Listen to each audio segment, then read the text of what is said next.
Chaque histoire a sa réalité, et chaque réalité a son histoire. Méditez. Avant de commencer cette vidéo, j'ai deux choses importantes à vous dire.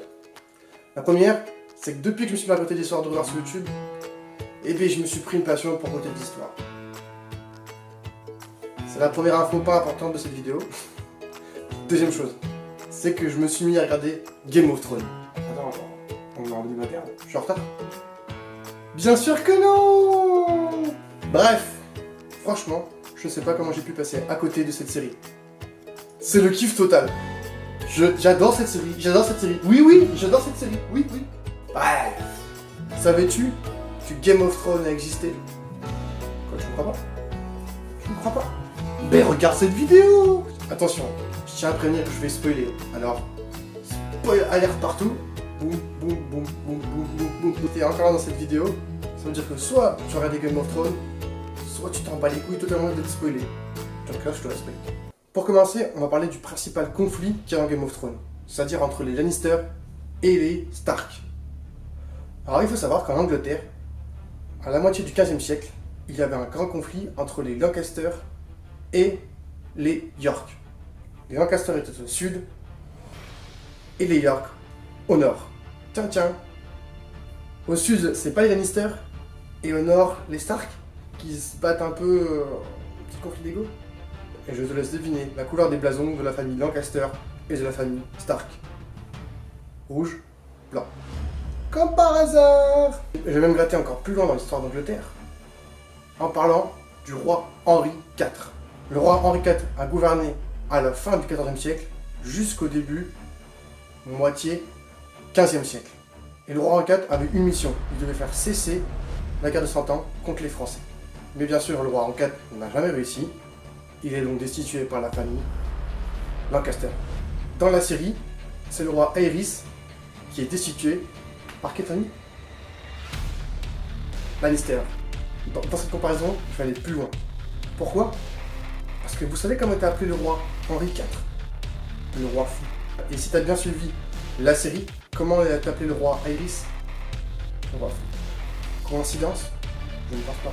Bref, on va parler d'un autre symbole, d'une autre base, une grosse base de la série Game of Thrones. Je te laisse deviner, le mur. Alors, il faut savoir que le mur a réellement existé en Angleterre. Bon, il faisait pas 100 mètres de haut, mais 3 mètres. Et en fait, il devait protéger l'Angleterre du peuple écossais qui était comparé aux sauvages. Pour toute culture générale, ce mur-là, dans la vraie vie, s'appelait le mur Hadrian. Il a été créé en 122. Bon, là, tu commences à me prendre au sérieux. Tu te dis, bon, il raconte pas trop de crack. Du coup, maintenant, on va s'intéresser aux personnages, parce que c'est eux qui font l'histoire. Et tu vas être surpris. On va commencer par parler de la belle, de la douce et autoritaire Khaleesi. Les mecs, vous savez tous de qui je parle, de Daenerys. Enfin, moi, ce qui m'a choqué, c'est que Daenerys, elle me fait penser à Cléopâtre. Pourquoi? Il faut savoir que la Cléopâtre que tu connais, c'est bien la Cléopâtre celle. Et elle est le symbole de sa famille qui a régné 300 ans sur un peuple, donc en Macédoine puis en Égypte. Cléopâtre, à la mort de son père, doit essayer de chercher des nouveaux alliés, et donc par le biais des mariages arrangés. Cléopâtre va se marier à Jules César pour avoir la force, la puissance romaine. Mais à la mort de Jules César, les Romains quittent la tutelle des Cléopâtres. Du coup, Cléopâtre se retrouve seule et doit retrouver une armée. Elle doit essayer de convaincre d'autres partisans pour la suivre. On connaît Cléopâtre comme une femme de caractère charismatique, intelligente, et qui sait jouer de son charme. Et quand tu y repenses, Daenerys, elle est pareille. À la mort de son père, bon, elle était toute petite. Avec son frère, elle essaye de trouver un mari, un roi, qui a une force, une puissance, une armée. Elle tombe sur Drogo, elle l'épouse pour avoir la force de son armée. Au final, Drogo meurt, et elle doit essayer de chercher d'autres alliés avec elle. Tout en jouant de son charme. Et puis il faut se dire, entre nous les mecs, elle est belle. Maintenant on va parler de Joffrey Baratheon, alias Joffrey Lannister. À quel celui-là? Pardon, je me calme. Joffrey est inspiré du roi Henri VI. Toujours en Angleterre, le roi Henri VI a pu accéder à son trône à l'âge de 13 ans, un peu comme Joffrey. Henri VI et Joffrey avaient la même tendance les mêmes plaisirs pour la décapitation. Ils préféraient tuer des hommes que de faire l'amour par exemple. Et tous les deux meurent très jeunes. Autre particularité que je peux souligner, c'est le conflit entre Renly et Stannis Baratheon. Les deux se battent pour savoir qui va mener la rébellion. Au final, l'un des deux va mourir. Et bien c'est exactement ce qui s'est passé à la moitié du XVe siècle avec la famille York. Je suis sûr que vous avez tous compris que si on fait tout le listing des personnages qu'il y a dans Game of Thrones, on va clairement trouver un personnage qui est célébré historiquement dans chacun des personnages. D'ailleurs, dites-moi en commentaire quel est votre personnage préféré dans Game of Thrones. Moi personnellement, si vous voulez le savoir, c'est dans les commentaires. Au passage, si vous aimez cette vidéo et que vous la trouvez intéressante, déposez un pouce bleu. Comme ça je verrai si ça vous plaît et je pourrai essayer ce genre de contenu et le refaire pour d'autres séries ou films. Et n'hésitez pas à me dire en commentaire si vous avez des films que je pourrais faire, qui seraient intéressants à débattre. Reprenons notre analyse. On va s'intéresser à l'événement, je suis sûr qu'il y en a marqué plus dans cette série. C'est-à-dire les noces. Alors ce passage dramatique, il faut savoir qu'il a été inspiré par deux événements réels. Et ces deux événements réels se sont passés en Écosse. Ça se passe au nord Écosse. Autre coïncidence? Peut-être. Bref, le premier fait, il se passe à la moitié du XVIIe siècle. Il y a un conflit entre les Crichton et les Livingston pour savoir qui va gouverner ou qui va aider le roi à gouverner la famille Douglas.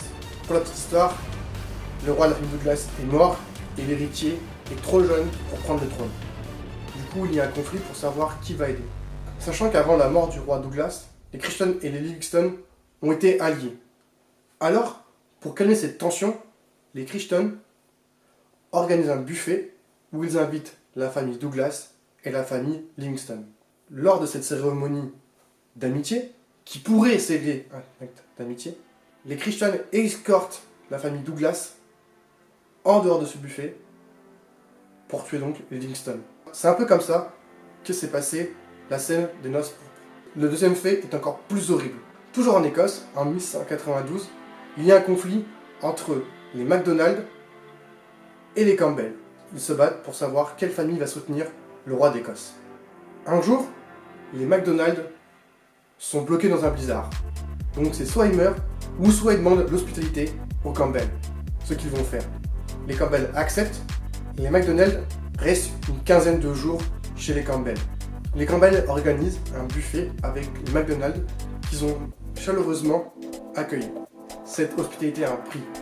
Au moment où les Campbell ramènent le sanglier, enfin une tête de sanglier noire, les MacDonald se font fusiller un coup de fléchette. Parce que je sais pas comment dire, mais voilà. Se font tirer. Bref, dans la série, c'est un peu la même chose.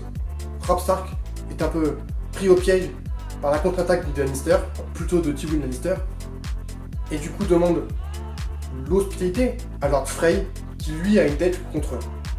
Et pour se venger, il a tout simplement organisé avec Lord Bolton la mort de Robb Stark. Là, tu commences à me croire. Là, tu te dis, il est pas si con que ça. Ah, je sais, je fais pas une vidéo pour rien quand même. Pour finir cette vidéo, et sachez qu'il y a d'autres faits qu'on pourrait mettre dedans pour expliquer que Game of Thrones n'est pas tant une fiction que ça. Mais on va finir par ça. Intéressons-nous à la carte de Westeros. Ok. Maintenant, intéressons-nous à la carte du Royaume-Uni. Si je prends l'île de l'Irlande et de l'Irlande du Nord, je la retourne et je la mets en bas de l'Angleterre. Tiens. On dirait pas Westeros? Bien évidemment que Game of Thrones n'a pas existé. Les dragons, les géants, ça n'existe pas. Enfin, on n'a jamais eu de preuve que ça existait auparavant. Puis, à mon avis, ça n'existe pas. Après, le Père Noël, on ne sait pas s'il existe, donc je rigole. Mais George R. Martin, qui est donc du coup l'écrivain de Game of Thrones, celui qui a écrit l'histoire de Game of Thrones, l'a lui-même avoué qu'il s'est inspiré de faits réels. En gros, il a pris un mixte de plusieurs histoires qui se sont passées en Royaume-Uni et en Écosse. Repensez à la phrase que je vous ai dit en tout début de vidéo. Chaque histoire a sa réalité, et chaque réalité a son histoire. Méditez. Ce n'est pas pour rien que je dis cette phrase-là. Car George R. Martin dit « Une œuvre de fiction doit refléter la réalité.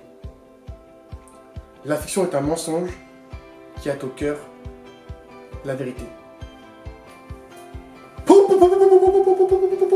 J'espère que cette vidéo vous a plu, qu'elle vous a appris des choses.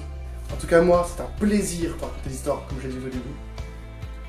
Si vous avez kiffé, le pouce bleu, abonnez-vous à la chaîne, ça fait toujours plaisir. Et comme ça, vous avez du contenu vidéoludique tous les dimanches. Sur ce, moi je retourne sur Game of Thrones. Et en fait, Daenerys, elle est...